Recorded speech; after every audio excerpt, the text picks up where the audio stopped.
There is a moment in grief that nobody talks about publicly.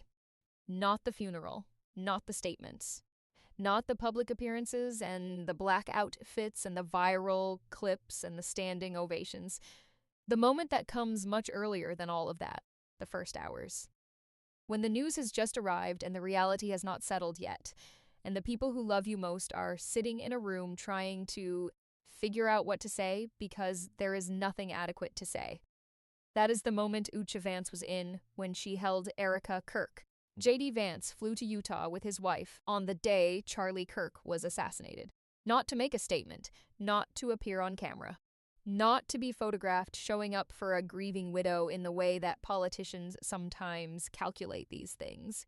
He went because Charlie Kirk was his friend, one of his closest friends, the man who had counseled him on how to talk to his son about the sacrifices of public life, the man who had promised to say a prayer for him.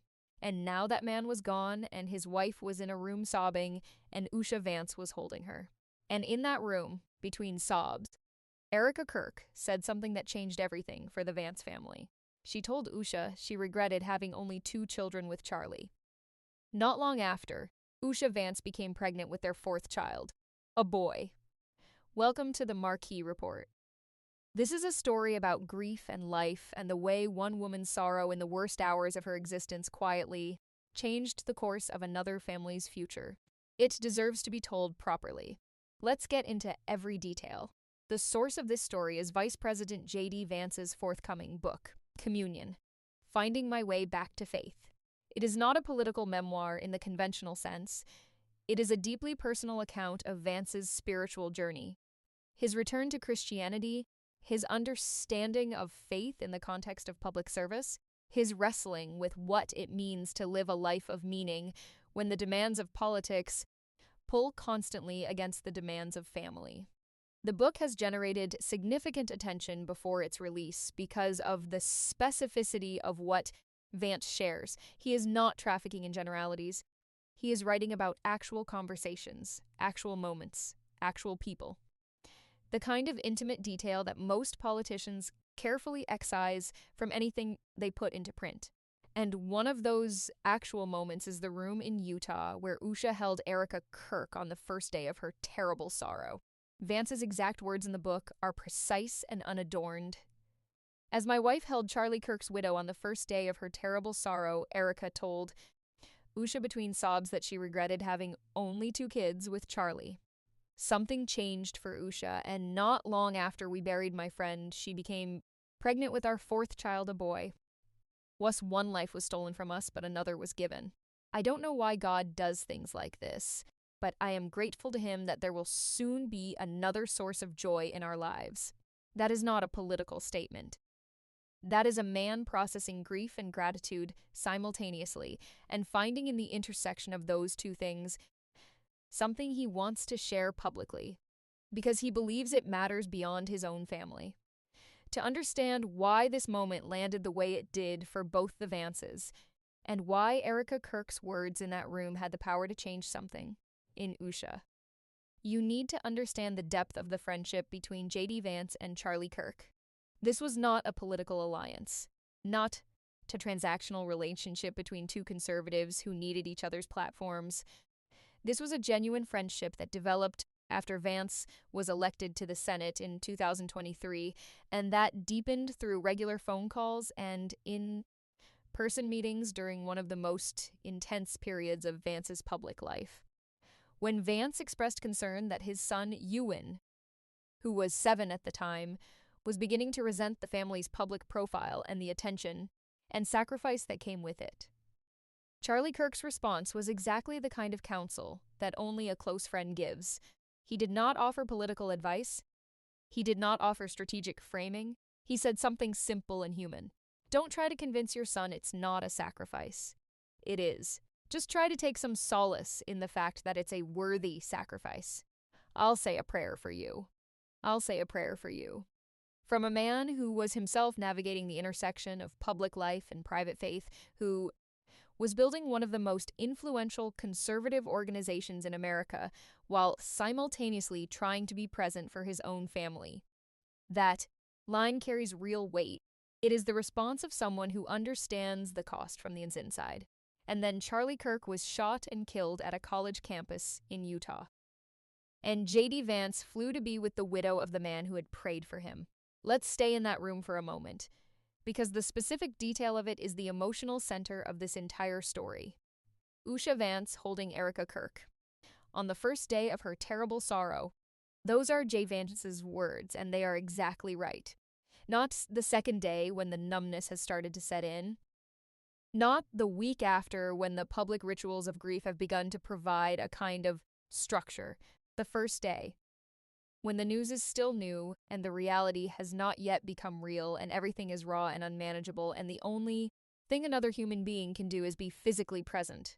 And in that raw, unmanageable space, Erika Kirk said what she said. She regretted having only 2 children with Charlie. 2 children who will now grow up without their father.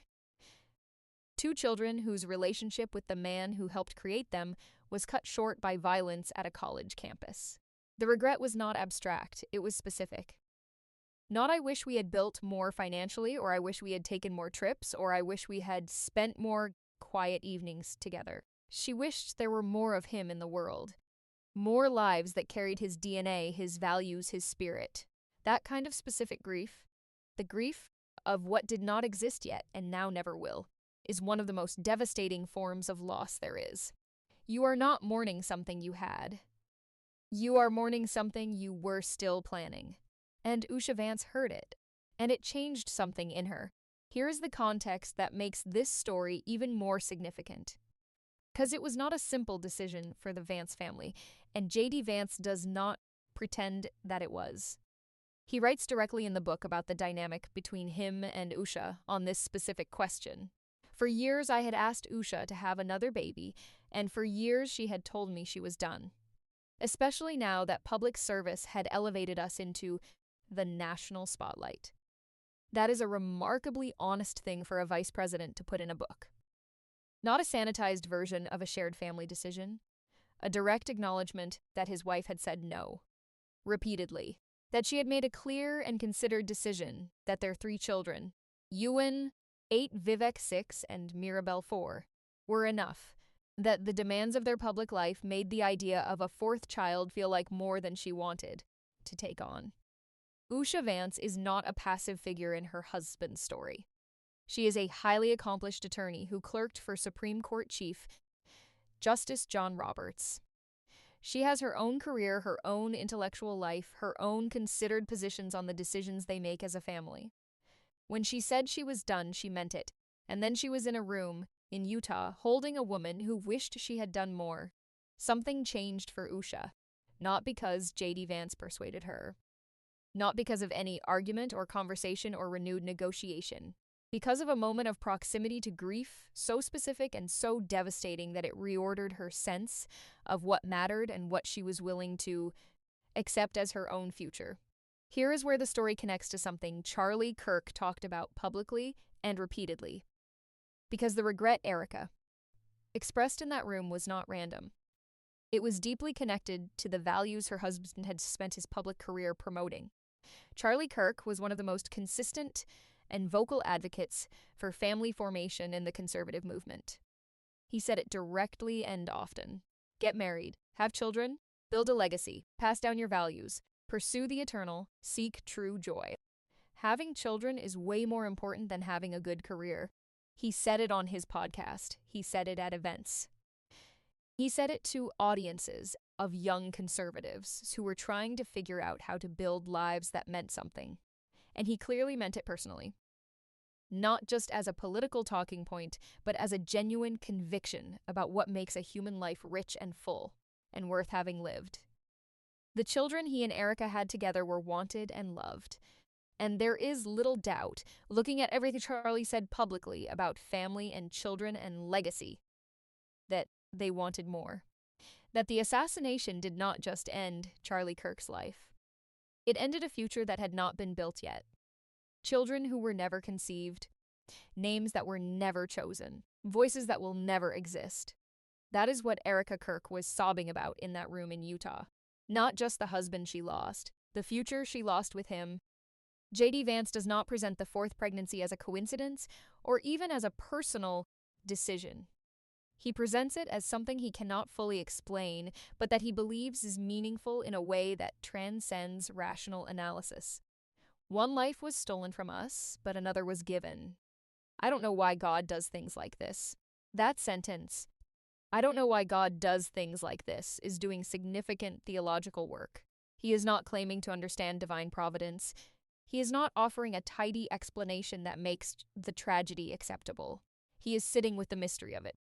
The inexplicable fact that in the wake of one death, violent, senseless, unnecessary, another life was created.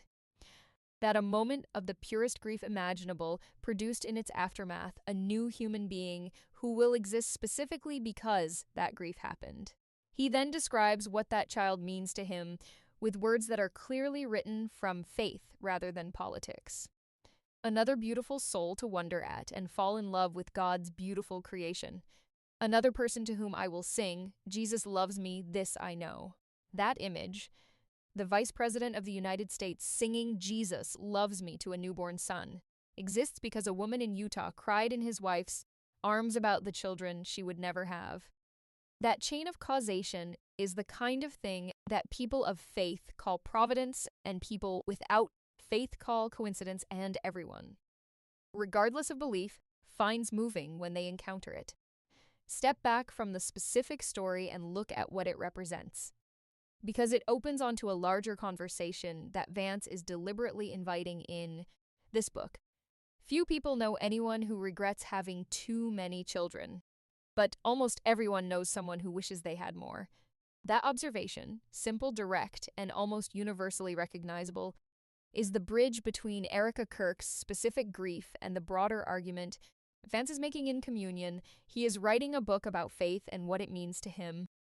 And one of the things it means is this, that the orientation toward life and children and family and legacy that Christianity at its best promotes is not a burden or a limitation, but an invitation toward the things that actually matter.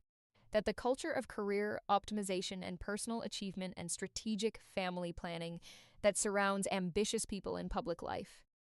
The culture that had led Usha Vance to say she was done at 3 is not wrong exactly, but is perhaps incomplete, missing something. And what fills the missing something, in Vance's telling, is proximity to what is real, proximity to grief, proximity to the things that cannot be achieved or optimized or planned. Proximity to a woman in Utah on the worst day of her life who wished there were more of her husband in the world. That proximity changed something in Usha. And the result is a child who will grow up knowing that his existence is connected, in ways that defy simple explanation, to the death of Charlie Kirk and the grief of Erika Kirk, and a moment in a room in Utah where 2 women held each other in the dark. Now let's talk about what this story means for Erika Kirk specifically, because she deserves to be in the center of this story rather than at its edges. For 9 months, the public conversation about Erika Kirk has been almost entirely adversarial. The security controversies, the fake tears accusations, the resignation letters, the Candace Owens documentaries, the cosplay assassin coverage, the Meghan Markle comparisons, the kids as props accusations, the in-law distance speculation. And then this. The Vice President of the United States writes in his book about his wife holding her in the most vulnerable moment of her life, about the words she said in that moment of total unguarded grief, about the way those words, spoken without any public audience in mind, without any PR strategy, without any image management, changed the course of a family's future. That is who Erika Kirk was in that room in Utah, not a CEO, not a controversial public figure, not the subject of a Candace Owens investigation, a woman sobbing in another woman's arms, on the worst day of her life wishing she had more of her husband in the world. The fact that those words, spoken in private grief, eventually found their way into a vice president's book about faith and family and what matters most is something that would have been impossible to predict and impossible to manufacture. It is simply what happened. The truth of that moment was real enough to change something in Usha Vance, real enough to produce a child. Real enough to make it into a book that the second most powerful person in America is publishing about his spiritual life. Whatever else is true about Erika Kirk's story, that moment is real. And it matters. Here is where everything stands. J.D. Vance's book, Communion, is forthcoming, and the excerpt about Charlie Kirk, Erika Kirk, and the fourth Vance pregnancy is already generating significant discussion. It is the kind of story that cuts through the noise, not because it is controversial, but because it is human. Because it is about the things that happen in private when no cameras are rolling and no statements are being prepared. One life was stolen. Another was given. The vice president does not know why God does things like this. He is grateful anyway. Erika Kirk does not know her grief produced a life in another family. She was just sobbing in a room in Utah on the worst day she has ever lived through, and the words she said, honest, unguarded, specific, changed something in a woman holding her. That is the story, and it is worth knowing. This has been the Marquee Report. Serious, detailed, and human coverage of the stories that actually matter. Subscribe and hit the bell so you never miss what comes next. See you on the next one.